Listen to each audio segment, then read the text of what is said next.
Good afternoon. This is Lori from Wdyc Ministries, and I haven't been on in a while. I always say that, and it's because I need to make more videos more often. But as we all know, life gets busy with events and different things happening that kind of slow us down. And that's kind of what I want to talk about today, because the Lord gave me the subject, nevertheless, she persisted. And how I came about that actual saying that God gave me, I was in line at a drive-through, and I saw it on the back bumper of a lady's car. And I thought, wow, that is so profound, even though many may have heard it already, but I'd not heard it. I'd not seen it before. So anyway, so when I saw it, I was like, wow, that would, as if you're in ministry, you often find things and you have the saying, that will preach. And so that's kind of what I feel like the Lord was kind of nudging me with that subject. So then the next day I was at Myers and was looking for a gift for my grandson, and just kind of scrolling through different areas and came upon a plaque that said, nevertheless, she persisted. And I then knew that, yes, Lord, I know you're talking to me. And you're telling me that I need to kind of go down that road. So the first person that the Lord reminded me of in the Word of God was the book of Ruth, and how Ruth could have easily walked away from Naomi and went about her life. And even when Naomi sent her away in the Bible, Ruth and Naomi were mother and daughter-in-law, and Naomi was the mother, and she lost her 2 sons and her husband. And so Ruth was one of her daughter-in-laws, and she sent her daughter away, said, I can't give you any more sons. Even if I did, would you wait for them to grow up to be men? And she says, no, go. And so the other daughter-in-law left, but Ruth decided to stay. And she kept telling her, I can't help you, but nevertheless, Ruth persisted. So she stayed with Naomi, even though Naomi didn't want her to, and she came back through and stayed with Naomi when Naomi went back to her home country.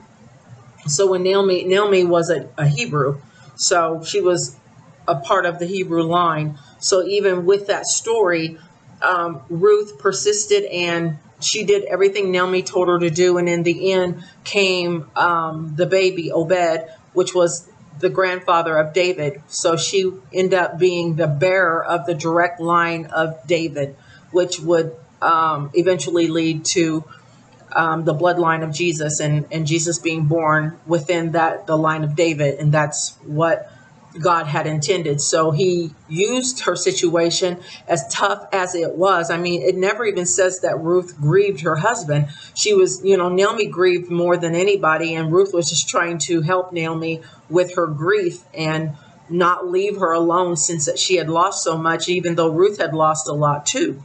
And so I find that to be very interesting just in life, and how we have things that happen to us and it makes us want to quit. It makes us, we may have an embarrassing moment, or maybe someone will tell us that we're not worth the value of maybe what they think we're worth. And maybe you have been turned down from a job. Maybe you have been fired from your job, and you're like saying, what's the use of even trying? And I hear the Lord saying, nevertheless, she persisted, and to keep going and not to give up. And I don't know who that's for, but I know that the Lord is nudging me in that direction to keep persisting and not to give up, even in my own ministry, where there's times where it feels like it's at bottom level and no one's paying attention, or maybe no one responds, or, I may only get, 30 views or however many views I get.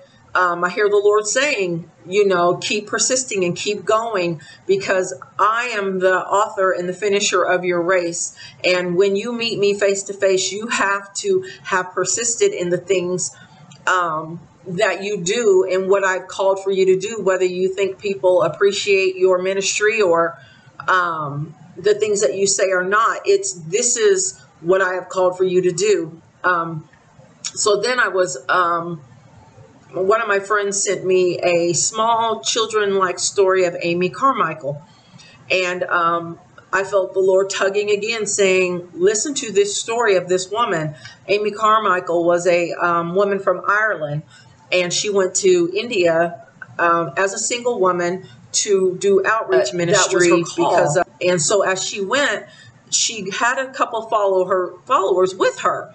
And so she stood out in the center of this area, the courtyard, and she would preach the gospel of Jesus Christ. And the women and some of the children were tugged at their heart, and they would want to go and ask Amy questions, and then their husbands didn't like it. They didn't like the fact that a woman is speaking in public, much less swaying their wives to accept Jesus Christ when they had maybe their own religion and the things they were going through back in during that time in India.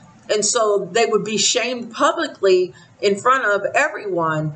And so these things were going on. There's a little boy and a little girl that had accepted Jesus, and the dad was mad and saying, come on with me, and get away from her. Don't ever talk to her again. And during this time, there was also a young woman whose mother had lost her, the little girl had lost her dad, and the mother was sad and had a baby.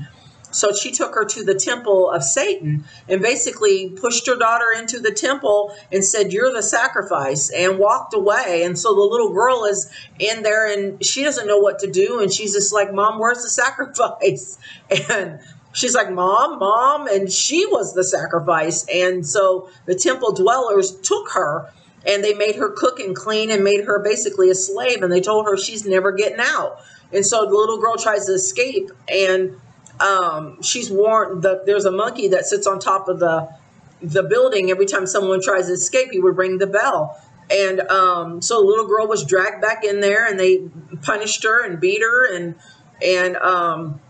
so she's back there again. And so she knows that there's something wrong with this God. This is not the right God.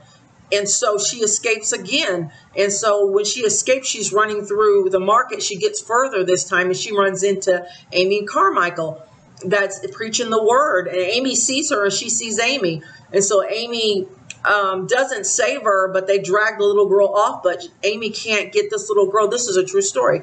Amy cannot get this little girl out of her mind. And so she's off to the next town to evangelize. And the Lord says, nope, turn your cart around and go back. And she says, I don't know why the Lord is telling me to go back, but I must obey him. So she goes back, and she's just kind of like standing around in the mist. She doesn't even know why she's supposed to go back. And so the little girl, and nevertheless, she persisted. So the little girl ran away for the third time. And so when she ran this time, she's running, and they're running after her.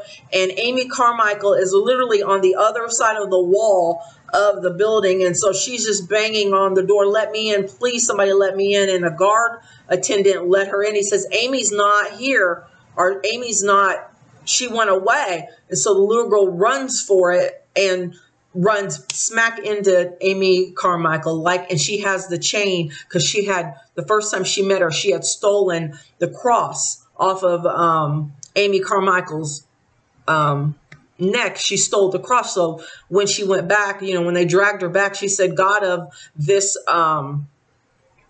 cross, whoever or whoever the white woman's God is, that's the God I'm praying to. And the little girl prayed and prayed, and she went through hardship, and they beat her, and her hands were scarred up, and she didn't want to be a temple slave. She wanted this God to save her, and she didn't give up, even though she got beat. The times that they drug her back in there, she was, please help me, please help me. And yet, nevertheless, she persisted, and she found Amy. She ran right into her, and Amy took her in. And it seemed like Amy's ministry wasn't going anywhere. Even during the time she was getting all kinds of pushback from the men. But that little girl and her both persisted, and they ended up in each other's arms. And it was not easy for Amy, nor was it for that little girl.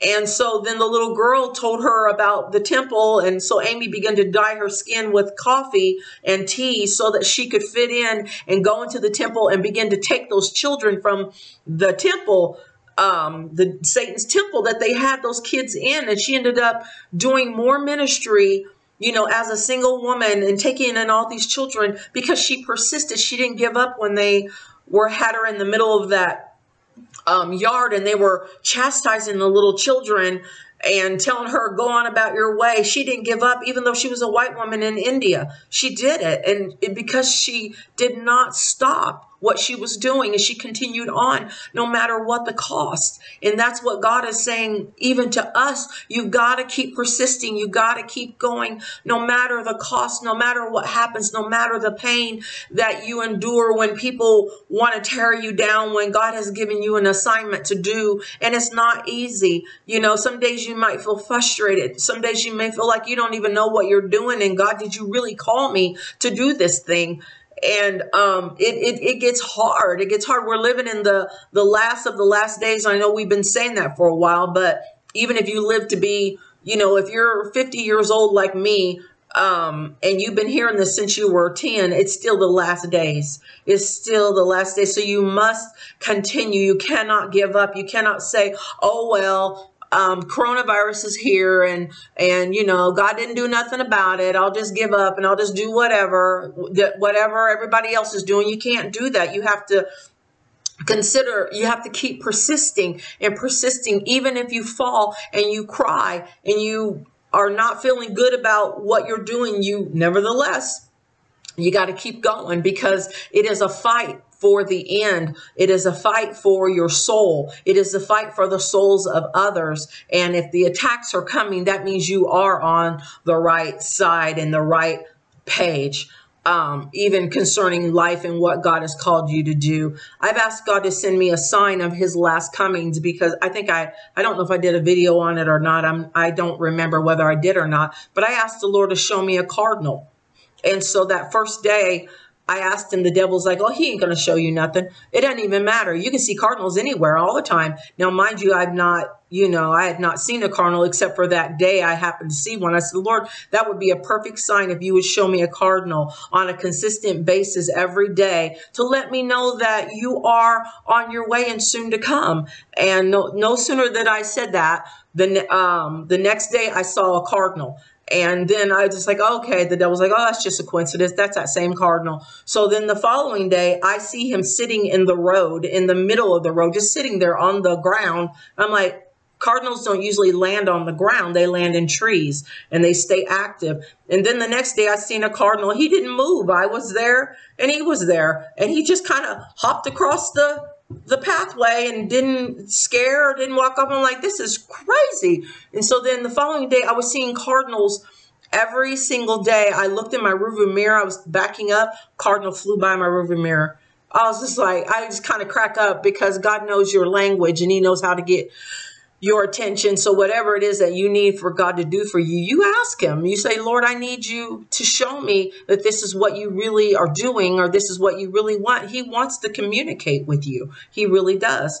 And so the last Bible example I wanted to talk about was a Shunammite woman, and how they show her 3 different times in the Bible. The first time is when she built the room for Elijah, and Elijah asked, what can I do for this woman, because she has been so kind to me? And so someone told him she was childless.